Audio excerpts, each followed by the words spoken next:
And then they start buying individual stocks without really understanding the financials of this company. They're just following the hype, and then they crash and burn.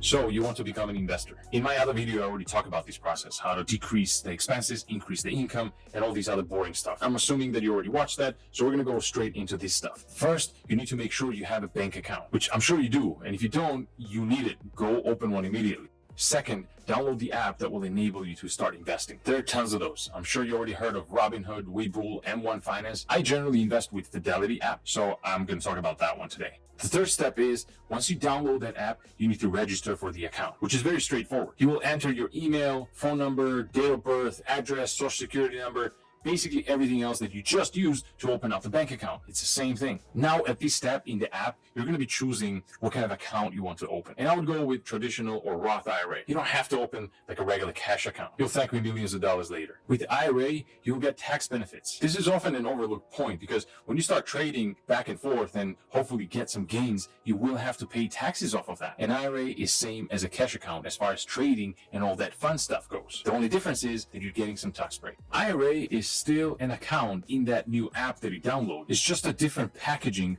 of the same content that you would have inside of an account as you would have in any other cash account. A quick way to describe these are as follows. Imagine you made $50,000 last year. If you will put $6,000 towards your IRA account, traditional IRA, it will give you a tax saving as if you made $44,000 instead of $50,000. And every year you keep getting those savings from tax perspective. And once you reach that age of retirement, then when you're going to be getting those gains out, that's when you're going to be paying taxes on those gains. On the Roth IRA, however, you will not be paying taxes on those millions of dollars that you have made for yourself. Those gains are tax-free. But the initial $6,000 or whatever amount you put in that account, those are not going to be tax deferred. Basically, on the traditional IRA, you do not pay tax on the amount you invest initially, but it will be taxed on the gains you generate. And on the Roth IRA, you'll pay taxes initially on the investment, but the gains are forever free of tax, that is.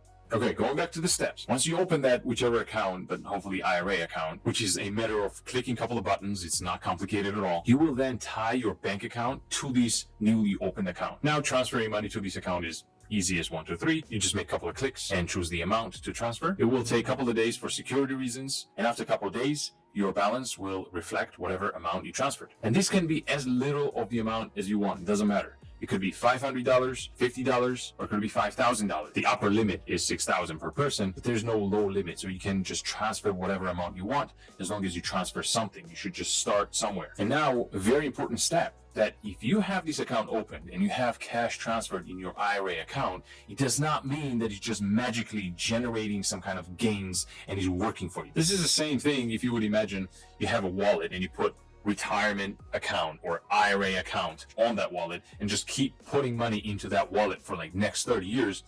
And you think that something magic is going to happen in that wallet. You open it after 30 years, you're going to have the exact same amount that you just put in over these decades. The only difference is that you now have less buying power because of the inflation of these years. So in order to avoid this, you have to continue with the next very crucial and final step. You have to start investing your money. I think that's the most fun part. And this is too very easy, as long as you're not being reckless and you're listening to your friends and their friends about that next big thing that nobody knows except you two or you four or you 10,000. Forget about it. Buy index funds like SPY, for example, which is same as S&P 500. And this is as easy as literally typing SPY in the search bar. Click on the trade, choose the amount you want to buy, and that's all you need to do for the rest of the decades. This way, you'll be more successful in generating very good returns compared to these financial gurus and financial advisors, more than 90% of those. But you're going to beat them with your consistency.